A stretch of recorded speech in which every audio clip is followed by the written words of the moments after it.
Dear friends, I also would like to say we have how to prepare a project report and holding so that you can use that expertise for preparation of your project report as well. And what are all the topics are there? Tomorrow also we are having a very interesting topics. I want to tell you. We have got appeals, first appeal and second appeal by CA Ved Jain, former president of the institute. First appeal and second appeal you will be doing on Vaithiswaran on service tax and VAT. What are all the recent issues on service tax will be dealt by Vaithiswaran, eminent advocate. Then we have Foreign Contribution Regulation Act by Kandaswamy, who is an expert. As I told in the first day, many disciplinary cases involving FCRA is there, and when a NPO organization or FCRA organization coming to you, then how to do the fill up the form, how to get the registration. It is with the Home Ministry. It's a very sensitive one, and designated bank accounts is there. How to get the thing? All this, especially under the present government, where the religious conversion, fundamental thing, funding and all involved. So they look with suspicion all the foreign contribution remittances received. So any professional who is involved in the work, you must be very careful. And Mr. Kandaswamy is a specialist here. He is addressing all over India on this subject. I invited him. And we have got a tax planning and investment tips for salary assessee, income from house property, income from other sources. Mr. Bhawan is coming and addressing, because normally these three topics we will leave it. It looks like elementary. Normally salary means we think but most of the cases in number wise for practicing chartered accountants, they will be coming. So the same thing, whatever he is telling us as tips, when you say, you will definitely impress the salary assessee as such. So the issue is, as I told again in the first day, in a barber shop, the cutting will be, the standard one. Because of the cutting, other things, pedicure, manicure will come.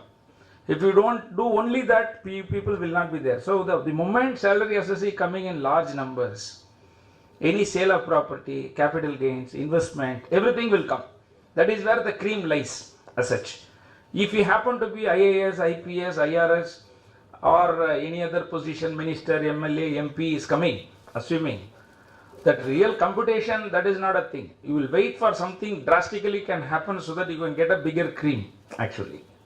So that way, this particular tax planning for salary assessees, house property, how to plan for various segments, income from other sources, even gifts you are receiving it from whatever the difference between the current market price, real estate, all these things comes under income from other sources after the abolition of gift tax. Though these three things, I wanted Mr. Bhawan to speak, and Mr. MP Vijay Kumar, eminent faculty, will be dealing with accounts, financial statements, audit and penal provisions under the Companies Act 2013. I requested Mr. Narendra, former CMD of Indian Overseas Bank, to speak on concurrent audits, stock and receivables audits, challenges and opportunities for chartered accountants. This is how to prepare a project report. This is very important. There is a provision. We cannot charge fees as a percentage.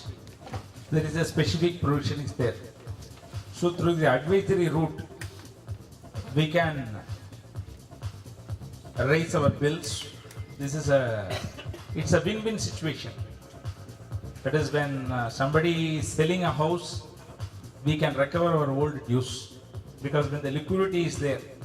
Like that in the bank finance, bank funding, when he gets in, happily he gives. I've seen. So this particular subject assumes a more practical importance. The end use of funds and targeted, lot of seepage is there. There is one famous anecdote.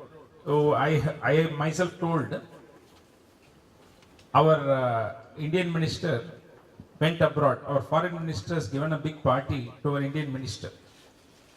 So very fabulous bungalow. Our Indian minister got flabbergasted.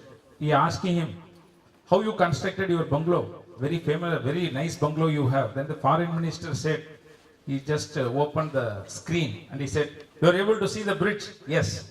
While constructing the bridge, I constructed this bungalow. A portion was set apart for his thing while constructing it. Oh, very great, very great.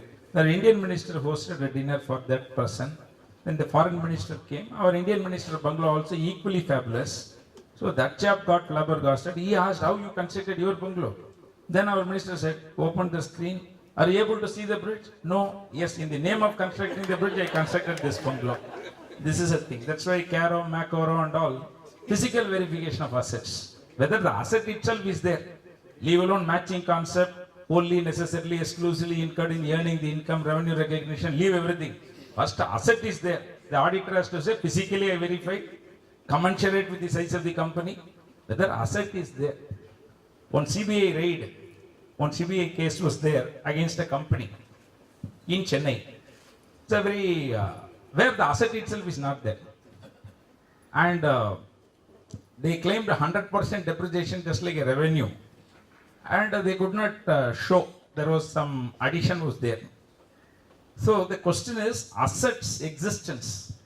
That is why the bank finance, when we talk about what purpose, the end use of funds within the banking norms, and what they expect as a banker, how the project should have, whatever DSC or debt service coverage ratio, or second method of lending, or chore committee recommendation, tandem committee recommendations. Like that, there are so many concepts which the bankers undergo, how to appraise a project. So you have to step into the shoes of a banker and do it. Then only you will get a sure finance. Otherwise, we would have stopped with preparation of project report. Sir, I can prepare a project report very well, but whether it will be accepted by the bank, I cannot assure. We are not interested in that project report. We want a project report for assured bank finance. That is the topic today. And we have Mr. C. Vinay Mritanjay. So I request Revathi Raghunathan to give a preliminary remarks. Please come. Good afternoon, friends. I think the post-lunch session is one of the least sought for sessions by any speaker. And I think that Mr. Vinay is such a proficient person in the art of preparing project reports, and he's so confident that without any hesitation he has accepted to take up this session. I think that most of us during the course of our practice would have been approached by our clients to prepare a project report for the bank finance and the CMA data which we have to give. We have to help them for all this, and we sometimes kind of fumble through the entire process and congratulate ourselves if the project report is accepted by the banker. Not mainly because of our efforts, mainly because of the rapport between the client and the banker, and we are just helping them to fulfill a few formalities.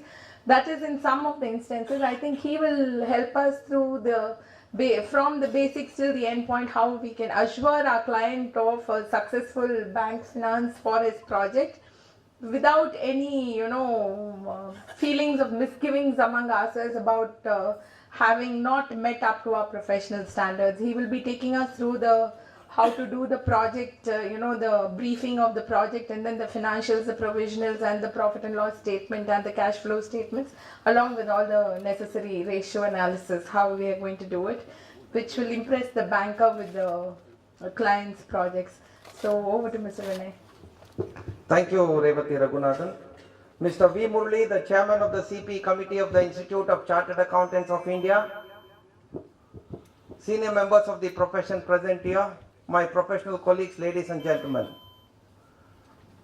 At the outset, I would like to thank my friend Murli for giving me an opportunity to be here amongst you and share a few of my thoughts on the subject of preparation of project report. Murli is such a dear friend of me. There was no request. He never requested me to come and speak. He directed me to be here on so and so date and to present this topic on this preparation of project report. Incidentally, Murli was my chairman. In fact, one of the best chairmen I had ever worked on this regional council. The most dynamic, enterprising, innovative, and the kind of dynamism he had. I have been a fan of Mr. Murli for more than 10 years. Thank you, sir, for giving me another opportunity to be amongst the members at SIRC here. Now, coming to the topic also, it was actually a preparation of project report. Then Murli said it should be art of preparation of project report for assured bank finance. Look at the line of thinking here. Look at the kind of positive attitude as in that. In fact, I have renamed my topic, the subject itself as Art of Preparation of Project Report for the Sure Bank Finance is the right way to approach the subject itself. Thank you, sir, even for that. So tomorrow we have a topic, leveraging the technology to empower the profession. Shall I continue, sir? By the time let them get connected, nothing much to see here. So coming to the structure of my talk, with respect to this preparation of project report, I thought let me spend few minutes getting into the basics of it itself so that all of us are on the same page. When and why a project report is required is a primary question. Who prepares this project report? What should be the contents of a project report? How a project report is prepared? When you talk about preparation of a project report and presentation of a project report, there are two different aspects. One is that how we prepare, second thing is how we present. The order of preparation can be different than the order of presentation what we need to make. The logical order and the presentation order. And last but not the least, the most important reason for preparing the project report is the appraisal of the project report by the bankers of the financial institution. When we start preparing the project report itself, as very rightly said by Revati and Mr. Murli also, what we need to is we need to step into the shoes of the banker or the financial institution who would be looking to the project report, who will be appraising project report, so that we are trying to have a suggested answer when we are preparing the question paper. And the documentation of the project report. What are the kind of documents what you need to enclose along with the project report to make sure that it will be an effective presentation, and you need to ensure that it's a sure finance from the bankers. Coming to the aspect with respect to this preparation of project report is concerned, since from 1990, since the day I've started my practice till date, there has not been any major changes with respect to this preparation of the project report or the way the projects are being appraised. Because there are different kind of projects what has come in, technological development has taken place, but in terms of the contents as such is concerned, there is no change at all. If you come to the various other curriculum of the chartered accountancy syllabus of the kind of subjects we are having, the income tax itself is going to be replaced by direct tax code, old companies bill has been replaced by a new company bill, Foreign Exchange Regulation Act has been replaced by the Foreign Exchange Management Act, service tax was never part of the syllabus when we studied the chartered accountancy course. Indirect taxes were never part of our paper itself. Hardly there were any chartered accountants firm having the computers in 1990. Today there is an 100 hour of hands-on training program for the chartered accountancy students. There was never an orientation program or GMCS course for us. Today there is a GMCS course. Now today there is a 2 edition of GMCS course. I think one you are having orientation, one you are having of general management and communication skills. So much of changes have taken place with respect to the curriculum per se, the subject per se. But coming to the project report as such, there is absolutely no change. It's the contents, the requirement continues to remain the same. But I should really hats off to the people who are preparing a project report without the assistance of the computer. I don't know how many erasers and pencils they must have used at the time of preparation of the project report. The computers has made our life so easy with respect to preparation of the project report. One aspect of the appraisal, which we say the sensitivity analysis, probably when we explain that, you will appreciate more how the computers has played a very important role in a professional of a chartered accountant with respect to the appraisal of the project reports. As far as the potential is concerned to practice as a chartered accountant and specializing the area of preparation of project report continues to be excellent, sir. There is a huge opportunity for chartered accountant to get into this area of specialization in the preparation of the project report. The only change what I am seeing is during 1990s I used to go and meet the zonal managers and the regional managers. Today the managers are coming to our office, coming to the client's office, asking that if we want any finance. That change has taken place. And the liberalized funding, the funding what we used to see in 1990s, I know that what is the amount of efforts were going in even to get an appointment of a banker. Today they are behind us to get an appointment, to get a right project, to fund a right project. Look at the kind of downward trend the interest has taken place. With respect to the interest rates, the foreign funding was never very popular during 1990s. Today there is so much of opportunities for foreign funding. If you are importing any raw material, importing any plant and machinery, you can avail the finance in the foreign currency. And with respect to one basic thing what we require is, if you want to specialize in the prepare the project report, is we need to have the interest and flair. It's applicable to anything what we want to do. What are the subjects involved? What is the part of our syllabus which is directly involved in specializing in the preparation of the project report? The first and foremost, you need to be an expert in accounts. Anyone passing a chartered accountancy, of course, the expectation of the institute also is that you need to be an expert in accountancy, which every chartered accountant is an expert. Costing plays another important role, where the flair for the costing, interest in the costing, and the depth of the knowledge of the costing is one more important aspect with respect to preparing the project report. Direct taxes and indirect taxes, definitely it's a basic requirement for us when we prepare the project report, because it has so much of tax bearing on the projections what we are going to do. We need to have a working knowledge about the various state laws, the labor laws, the economic laws, the trade laws, the industrial policy, the credit policy, some amount of working knowledge on the current affairs, good analytical skills. We need to be very logical in thinking. We need to be good at English. We need to have a good working knowledge on the computers, and this is one subject which is very ideal for chartered accountants. Since all of you are chartered accountants, nothing much to speak, I thought I should share these aspects. Now coming to the requirement of a project report. The requirement of a project report could be for the internal purpose or it could be for the external purpose. The internal purpose is something which you might require it for the purpose of your pre-investment study. Before you even decide to get into the project, you would like to make a pre-investment study whether it is worth getting into a particular project. Even if you want to do, you don't want to avail any finance from the bank, but still if you want to embark on a project, you will be preparing a project report. Even to risk your own funds, you will be preparing a project report to understand the viability of the project. So this is the internal purpose. The external purpose, you might be requiring a project report. Either it could be for the purpose of setting up a new unit, it can be for expansion, it could be for modernization, it could be for substitution, it could be for the purpose of setting up a subsidiary industry. And again, the project report could be required for the purpose of raising a term loan. It could be working capital, venture capital, seed capital. It could be for debenture, hire purchase, lease finance, share capital. Under any of the circumstances, for the purpose of raising a fund, you will be requiring a project report. And also the same project report is required for certain non-financial purpose, where you apply for purpose of getting statutory clearances. The clearances could be from the central government or it could be from the state government, from the local authority, environmental clearances, Department of Industries and Commerce.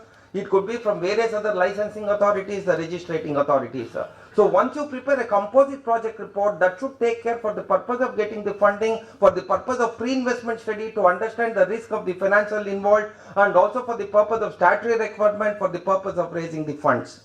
So whenever you prepare a project report, it's advisable to make a one consolidated project report, looking into who are the users of this project report, for what purpose this particular project report is prepared. Now coming to who prepares the project report, because the projects is generally segregated even amongst the bankers into the large projects, the medium scale projects and the small scale projects. As of today, any finance requiring more than 10 crores, generally it is categorized as large projects. Any funding required between 5 to 10 crores is considered as a medium sized projects. The funding requirement of less than 5 crores is categorized into small scale projects. When you come to a small scale project, generally it is the promoter himself with the assistance of a chartered accountant can put the things together. There may not be much of technical expertise required to prepare this project report. In that size of a project, generally the promoter himself will have the required information to prepare the project report. Coming to the medium scale projects, if the project is little technically oriented, definitely will be requiring some assistance of technicalities of a particular project. As a chartered accountant, we may not be masters in technology. The technical aspect, every business has a technology. I need to share a preparation of a project report where I prepared for an IPL franchisee. It was one of the dynamic situation of preparation of a project report for an IPL owner. The kind of dynamics involved in preparation of this project report. As far as the IPL tender document is concerned, when you apply with the IPL tender document to fill up the figures, you require the project report. What are the dynamics involved? You need to fill up the tender document telling what is the maximum franchisee fee you are willing to pay for a period of next 10 years. Out of that, the first year franchisee fee, you have to make the upfront payment. Balance 9 years, you have to give a 9 years of bank guarantee. Then it says that whenever the match is hosted in the franchisee center, the gate collection goes to the franchisee owner. Whatever the in-stadia advertisement you collect in the Oak Center matches, the entire in-stadia collection goes to the franchisee owner. The broadcasting rights money what they collect, in fact Sony Max was the authorized broadcaster then, whatever the money they collect from the broadcasting as a broadcasting rights, 60% of the monies what is collected will be distributed to the franchises, 40% will go to the Board of Control for Cricket in India. How is this 60% going to be distributed among the franchisee owners? The sharing ratio is not equal to all the franchisees. The broadcasting money what you get, 60% of it will be shared among all the franchisee owners proportionate to the bidding amount what they have done. Mumbai Indians was the highest who bid for Mumbai, Bangalore was the second one, Royal Challengers Bangalore, Calcutta was third in the same order. So the proportionate to the amount what they quote to get the bidding right, in that ratio they are going to share the broadcasting rights. And you are entitled to spend about 25 crore rupees on the players. You will be spending the money on the entire travel accommodation of the players. Each of the main center will be given an iconic player. For the second, every 3 years you have a right to retain at least 4 players. You cannot have more than 4 foreign players playing in the IPL for a particular team. And whoever the iconic player you get, you have to pay a minimum 15% more than the highest bidded player. Look at the kind of dynamics involved in preparation of this. So this is the calculation. I am sure without a chartered accountant brains, nobody could have filled up this tender document. Nobody could have prepared a project report. Chartered accountant brains is very much required in putting these things together. What happened to a situation? The match itself was shifted to South Africa after the first edition because of the election. What happened to the gate collection, sir? What happened to the in-stadia rights, sir? Of course, that was some compensation which was paid on the loss of revenue to each of the franchisees, sir. So this is one aspect of it where the technicalities will be required when we prepare a project report, particularly when you come to the large projects, as I told you. When we work on a power project or when we work on a hotel project or a highly technological oriented projects, promoters will be there to help you, technical consultants will be there, architects are required in case of huge buildings and huge technology with respect to the structure is required, advocates will be involved, engineers will be involved, valuers will be there, surveyors would be there, and various other experts from the different fields would be there when we prepare a project report. And ultimately it's a chartered accountant who will be the key man in preparing, putting all the thoughts together and preparing this project report. Coming to the contents of a project report. Generally the entire contents of the project report is segregated into 3 aspects. One is the technical contents, the financial contents and the financial implications.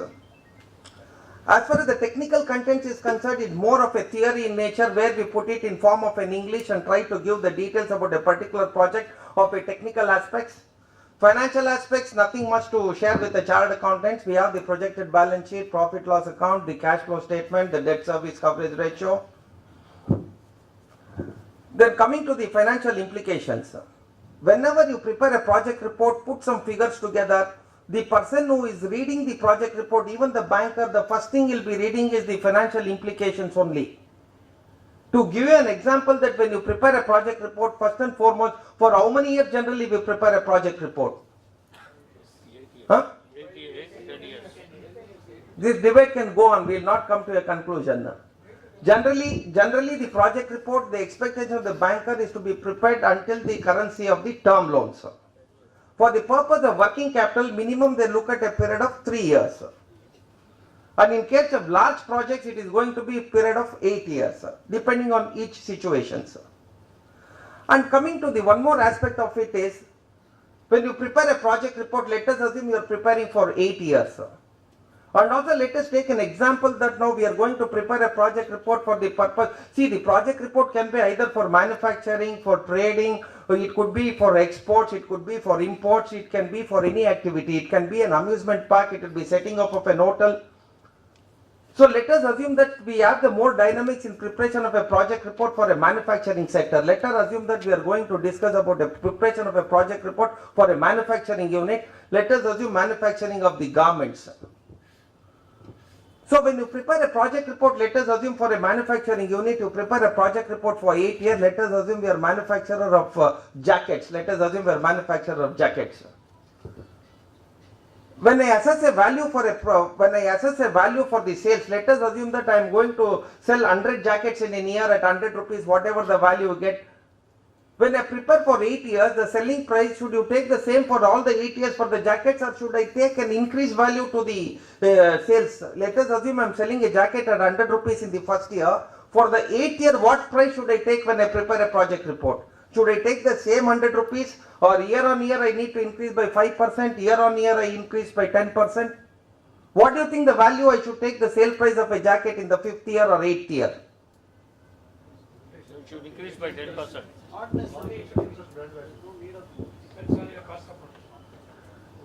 Actually, you have to take 100 rupees only. You cannot take anything more than, because one prime assumption we need to make when prepare the project report is, we need to assume all the economic factors to remain normal. Once I say the economic factor, inflation is an economic factor. So we assume that the economic factor to remain normal. As and when if there is an increase in the production cost, as and when there is an increase in the personal cost, that will have a bearing automatically, it have an impact and it gets changed. One important aspect, where I'll go into little more detail on the financial implication, first assumptions you need to make is all the economic factors to remain normal when we prepare a project report. Coming to the theoretical write-up. Is it like a bank prescription, or is it like the practice is followed? No, it's a normally generally accepted accounting principles, because we end up nowhere at all. What percentage of inflation are you going to take? And one more assumption which I should have told at the last, one more thing I'll tell you. One more assumption we need to make is, whenever we prepare a project report, we need to work out the projection net of taxes, duties and levies. Today when I take the tax may be at 14%. Tomorrow I don't know at the 8th year what will be the tax. So whatever the taxes you collect and pay, you need not consider. But there can be a tax which is an expenditure for you, like income tax. Turnover tax is an expenditure for you. Sales tax is something you collect and pay. Service tax is something you collect and pay. Income tax is something you don't collect, you pay out of your income. Turnover tax you don't collect, you pay out of your income. So whatever the expenditure of taxes in terms of taxes, levies, duties you have, which you are not collecting, only those things to be considered in a preparation of a project report. That means you consider 0% inflation and there is no Absolutely right. You need to consider economic factors to be the same. Economic factors to be normal, remain same. Sales volume you have to. Huh? Sales volume. Sales definitely you are going to increase. First year you might have a utilization capacity of 60%. Next year you might have 70%, 80%. You start the project with 100 sewing machines. In case of this example, you might increase it to 200 machines after 3 years. You can make a provision for your expansion. You can have the project report in phases also. Phase 1, phase 2, phase 3. What is the fund requirement in each phase also can be quantified, and it can be addressed in the preparation of the project report. Coming to the contents of the project report with respect to the theoretical write-up, the first and foremost would be an introduction chapter which we generally give in the project report. Taking the example of this garment manufacturing unit, what is the kind of introduction you will be giving? You will be talking about briefly what is the kind of product you are going to manufacture, where is the unit you are going to be set up, what will be the size of the unit, how many people will be employed, what is the kind of export potential, what is the kind of contribution to the economy this particular project can be making, what is the kind of contribution to the taxes you will be making, what is the kind of promoters contribution you are going to bring in. In a very briefly we need to introduce the project. Whenever a banker reads a project report, once he reads an introduction chapter, he should get an idea about what is going to be in the store for the subsequent chapters. Give a brief introduction about the project. Then one important chapter in any project report and the expectation of the banker or the financial institution would be the promoter's background. The promoter's background will be a very key requirement for a success of a particular project. You need to speak about the promoter, what is his age, what is his qualification, what is his experience, what is his net worth, what are the kind of companies he has worked in the past, what is the kind of experience he had, what is the kind of designations he held, which are the other companies he is associated with. So we need to give the complete background of the promoters. Then comes the project at a glance. Probably the project at a glance will be preparing the last when we prepare a project report. When you come in terms of the chapter, project at a glance will be a third chapter. We are trying to give the entire project at a glance, talking about the name of the company, the kind of cash generated for 5 years, the break-even point of 5 years, the debt service coverage ratio, the net cash accruals. The entire project at a glance, number of people employed, number of skilled labor, number of unskilled labor, number of semi-skilled labor, number of administrative staff, some of the number of technical staff. The entire details we need to give in a brief where we generally present it in the project at a glance. The project concept, the concept wise we need to discuss. In this case, it's a question of manufacturing of a jacket, whether it's a winter jacket, whether it's a summer jacket, whether it's an all season jacket, what you are going to manufacture, whether it's going to be in India, whether it's going to be exported only for domestic market, the people whom you are employing, whether they are going to be all Indians or they are having any foreign technocrats who are going to be associated with the project, or are you going to buy any technology, are you going to export any technology, are going to create any byproduct. Anything on the concept of the particular project we need to present in this project concept. Then the product and its application. This is more of the product and how it's going to be used, where it's going to be used. The product and its applications. And one important aspect on any project would be the production cost. In the production cost, the major item is going to be raw material. In case if the raw material is, in addition to raw material, the manpower also is equivalent value in case of a technology project. So whatever I have for the sake of convenience I mentioned your raw material, actually it's a production process, is what we need to mention in detail. The raw material and production process. And it's always advisable to give this production process in form of a flow chart rather than writing in pages and pages of theory in the project report.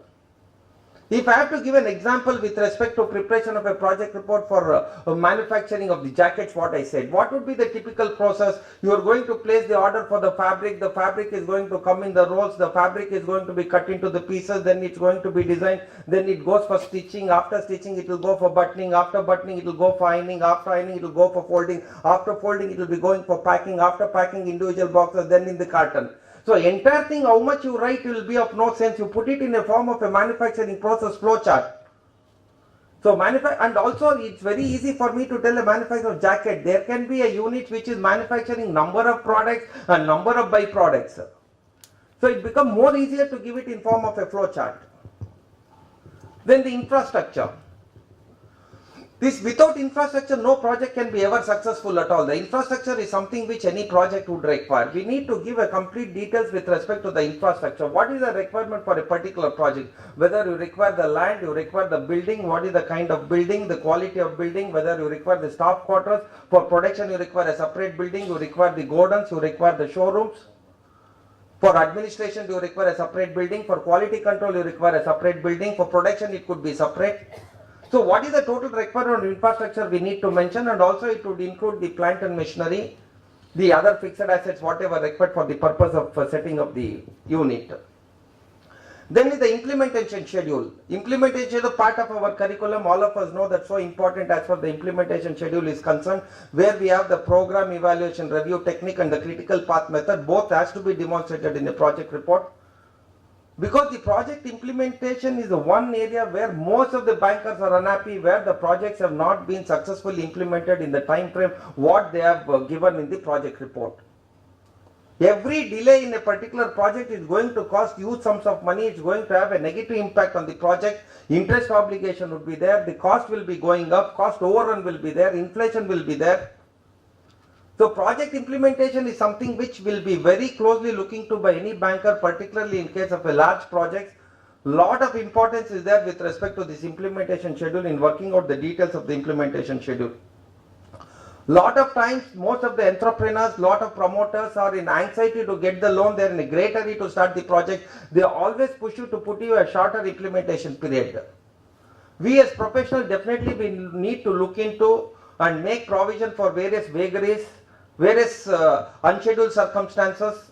Consider all that and try to see that the implementation schedule is an achievable one. We need to demonstrate with the mapping it and demonstrate the date it's going to be implemented in a particular time schedule.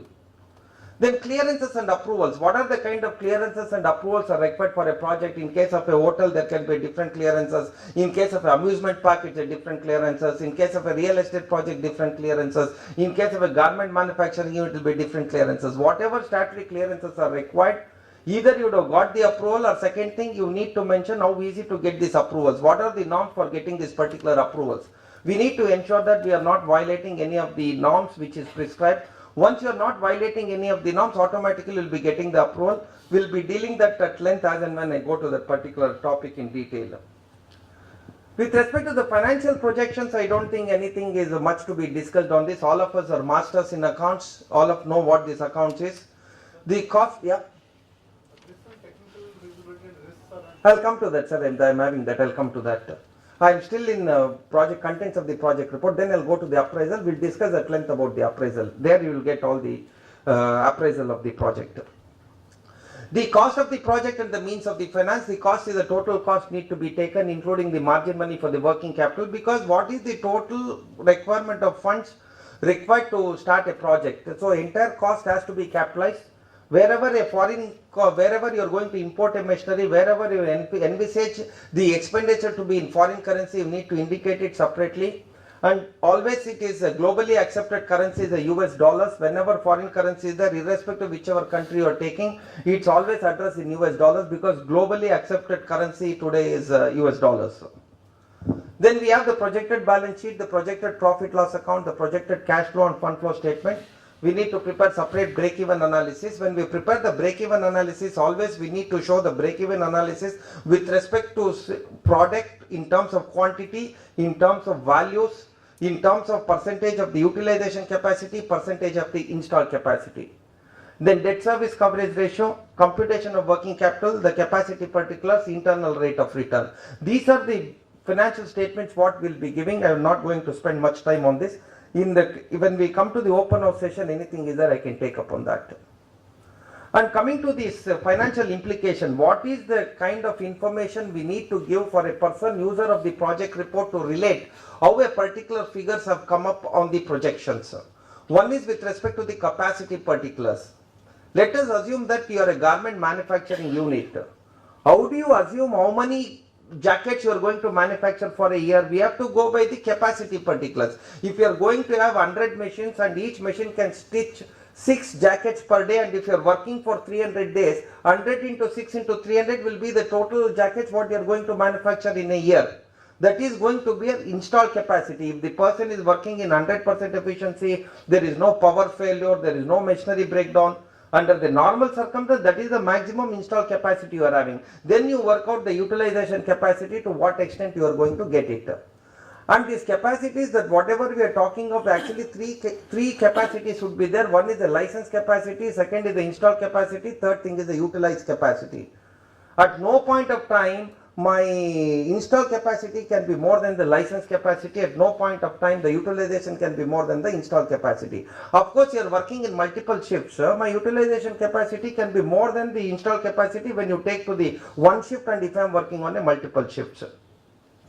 And whatever the assumptions you are going to make when you prepare a project report, one, I told you that you need to consider all the economic factors to remain normal is one thing. Second thing is, always we prepare a project report taking all the the taxes, duties and levies. Prepare a project report taking the net of taxes, duties and levies. There are some more assumptions. As I go by, I'll be discussing about that. Then we need to mention what is the rate of interest you have considered at the time of preparation of the project report. What is the rate of interest on the term loan? What is the rate of interest on the working capital? What is the kind of charges on the non-fund based limits? Because there can be a bank guarantees and letter of credits involved in the import of machinery, or even for local. If you are using any non-fund based limit, what is the expenditure also you need to quantify, and you need to explain in the financial implication how you have calculated and how much you have taken as an expenses. Then the depreciation rates and methods. What is the depreciation to be adopted when you prepare a project report? Should I adopt the rate of depreciation as per Companies Act? If it's a company I'm preparing a project report, should I take the depreciation as per the Income Tax Act? What rate of depreciation should we take when we prepare a project report? Companies Act. No, only Income Tax Act. Some say Companies Act, some say Income Tax. I say both of you, in my opinion, are wrong. You need to take the depreciation based on the life of the asset. Nothing to do with the Income Tax Act, nothing to do with the Companies Act. They have told what is the rates. For the Income Tax Act says you calculate so much depreciation for the purpose of quantifying what is your income tax liabilities is. Companies Act says to find out the fair market value of your asset, or before declaring the dividend, what is the minimum depreciation one needs to charge. As far as the banker is concerned, is not bothered about what is your tax liability or the company law. They are bothered about what is the life of the asset. They would expect you to write off on a straight line method depending on the life of the asset.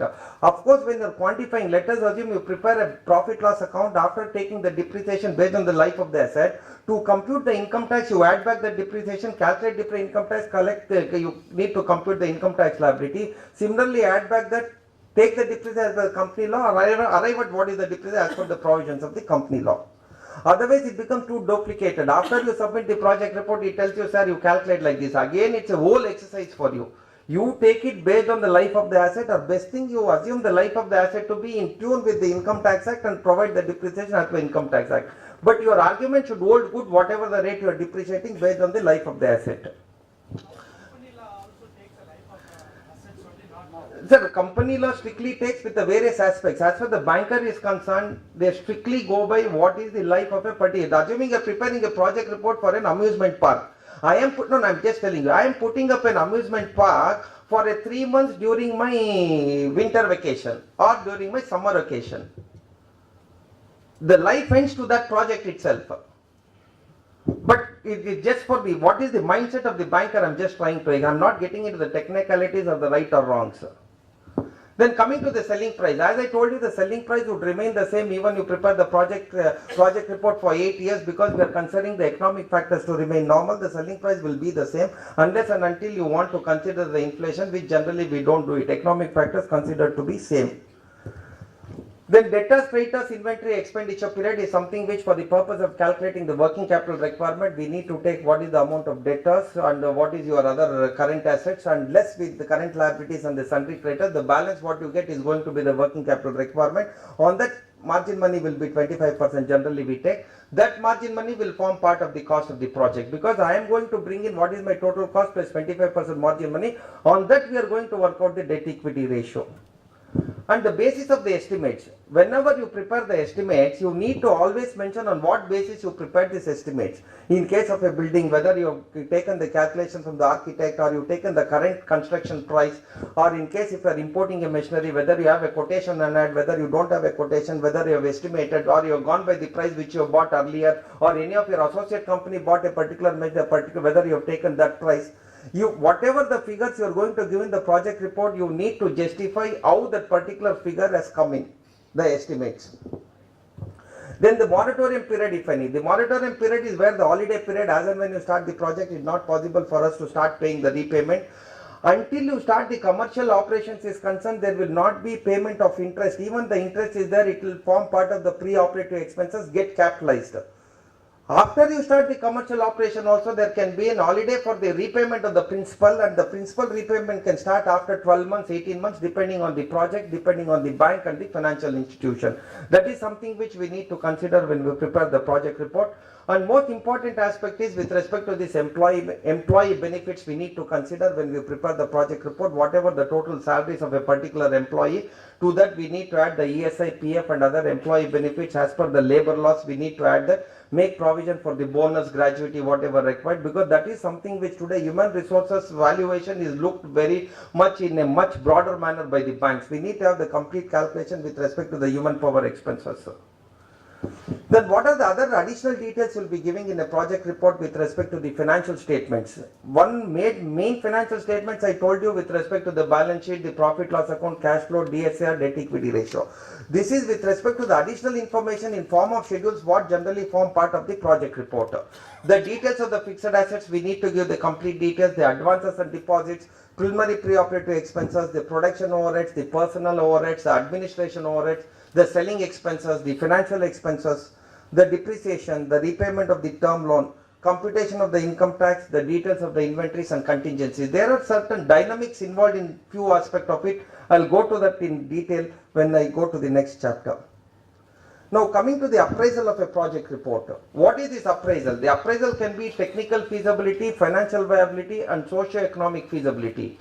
As far as the technical feasibility is concerned, it basically connected with respect to a particular machinery, what make this machineries, whether you are importing, whether it's local manufacture, in case of a breakdown of a machinery, how fast it can be put back in action, whether the spares are readily available, whether spares have to be imported, whether manpower is available to repair a particular machinery, whether you require a foreign guy to come and set right the machinery. whether it's a locally manufactured machinery, what is the life of this particular machinery, what has been the history of this machinery, any other companies if they have installed a similar type of machinery, what has been the track record of that machinery, what is the kind of power it consumes, what is the quality of manpower required to operate these machineries, whether you require specialized manpower, whether you require highly skilled labor, whether you highly technical labor you require, whether you require unskilled labor, semi-skilled labor. These are the issues connected to the technical feasibility of a project report. As far as the financial viability is concerned, the chartered accountants, we know what are the financial viability is. Definitely they are going to analyze the cost of the project and the means of finance what we are going to give. The contingencies, how we would have estimated the contingencies, I will come to that little later. The debt equity ratio, the promoter's margin, how it has been worked out. Whether you are entitled for any subsidies, there can be a central government subsidy, state government subsidy, and if you are entitled for a subsidy, you are entitled for a bridge loan also. Even on the subsidy you can take a loan, because subsidy is forming part of the means of finance. But you will not have means of finance readily when you start the project. You can take a bridge loan against the subsidy also. Then also they will be looking into arithmetic accuracy of the project report what we are going to prepare. All the projected financial statements is going to be analyzed.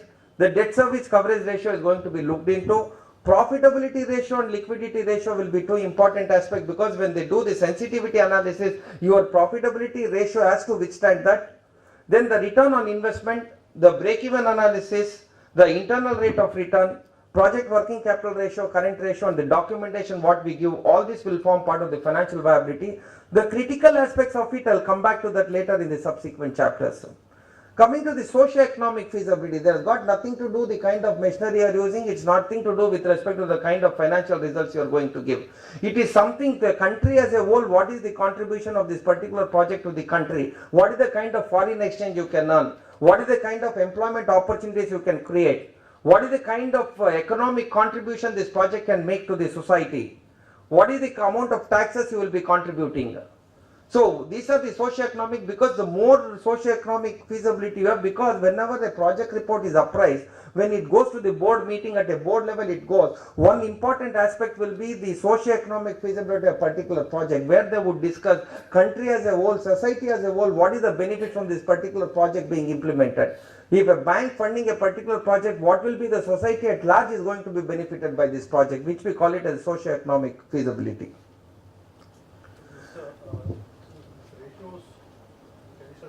We'll come one by one, sir. Next slide is the starting, that every aspect we'll discuss there. Now coming to the critical aspects. Now this is the one which I feel actually all of us are chartered accountants here. These are the critical aspects. I try to identify which are the critical aspects of a project report. First is the starting point to prepare a project report. As I told you, you are going to start with your capacity particulars. What is the capacity? How many machineries? Each machine can manufacture how many jackets per day? How many working days you are going to have in a year? So that is what the starting point would be for any project. And capacity particulars, as I told you, license capacity, license capacity, installed capacity, and utilization capacity. Then whatever the assumptions to be made, two important things is net of taxes, duties and levies, and all the economic factors to remain normal, as I told you. And I have also told you that whenever we prepare a project report, to make sure that it is going to be a multi-purpose project report, whether for statutory clearance, whether for socio-economic feasibility, whether technical feasibility, financial feasibility, we need to prepare a master project report so that we withstand the entire appraisal of the project report. And one important aspect I am coming to is a productive asset. Whenever you prepare a project report, whatever might be your cost of project, it is not that what is the cost of the project, 75% of that is going to be funded. Every bank and financial institution are going to fund only the productive asset. They are not going to fund the non-productive asset. Let us assume you are having a cost of a project of 5 crores. Out of the 5 crores, 1 crore advances and deposits is there. Let us assume you are going to take a factory premises on rent. Office you are going to take on rent. You are paying 50 lakh of lease deposit. Let us assume 50 lakhs will not be considered for the purpose of funding at all. Whatever the non-productive asset is there, the promoters have to bring in 100% margin money against the non-productive asset. Whatever the asset is put to use for the production purpose, only that will be considered for the purpose of funding. Advances and deposits are not considered as a productive asset. There are certain things which looks little funny, but it's true when it comes to the appraisal of a project report. Let us assume that you are having a computer. If you are using a computer for the manufacturing designing, it becomes a productive asset. If you are using the computer for your accounts in tally, it will be a non-productive asset. But the banks are considering to some extent, depending on miscellaneous fixed assets funding also, not necessarily at 75%, they will consider it a lower percentage. If you are having a weighing scale or a measuring scale, what you use for the purpose of production becomes a productive asset. Same measuring scale, weighing scale, use it at the time of selling point, that is not used for productive purpose. It's going to be a non-productive purpose. That means if you buy a land for a hotel project. I am coming to that's a very relevant point. Coming to the land, there is a restriction that the total cost of the land cannot be more than 15% of the total cost of the project, other than hotel and hospital project is there. Because people cannot buy 100 acres of land for putting up a garment manufacturing unit in 5 acres. And second thing is, whenever you buy a land, minimum 65% of the land should be utilized for the purpose of project. In case of hotel and hospital project, the main asset itself is going to be land and building. There is no restriction with respect to that 15% ceiling in the total cost of the project. Other than the hotel and the hospital project, if you take the total cost of the land cannot exceed more than 15% of the total value of the project itself. Because it's considered that the land what you use for the purpose of production is a productive asset. Whatever land if you leave open, that is not for productive purpose. And contingencies, how do you work out the contingencies? Take the total cost of the project, take 10% contingencies, or what are the factors to be considered for the contingencies? One is that we need to consider what is the time duration for implementation of the project to understand what my contingencies is. And also it is absolutely not right if we try to take the total cost and estimate 10% contingency. Bankers, financial institutions will never accept that contingencies. The contingencies is worked out first of all after you arrive at the cost of the project. You need to do a small exercise of bifurcating your total cost into firm cost and non-firm cost. The firm cost is a cost where there is a firmness, where is the certainty that this is the amount you are going to incur for this. If you are going to set up a project which includes land and you have already bought a land, that's going to be a firm cost. If you are already having a valid quotation of a plant and machinery, the validity of the quotation says it is 3 months. And if you are implementing the project within 3 months, that entire cost of plant and machinery quotation becomes a firm cost. If the implementation of the project is 6 months but the validity of the quotation is 3 months, then it becomes a non-firm cost. If you are having a valid contract for particular construction of a building in the next 1 year, you have a contract with the builder, already entered into the contract, that becomes a firm cost. You are still sitting with the estimate yet to sign a contract for building particular, for putting up a structure, then it becomes a non-firm cost. So wherever you have a certainty with respect to a written contracts or a valid quotation, it becomes a firm cost. So there is no need to make any provision for a firm cost. Only whatever non-firm cost is there, on that we need to make the provision for the contingencies. Generally, if you take the overall costing and taking, after doing this exercise, still there is no abnormality with respect to the values of contingencies, then they will generally consider 10% of as the contingency cost if the duration of the project is over a period of 12 months. If the duration is more than 12 months, in case if you are setting up a power project or a cement plant, if you are going to set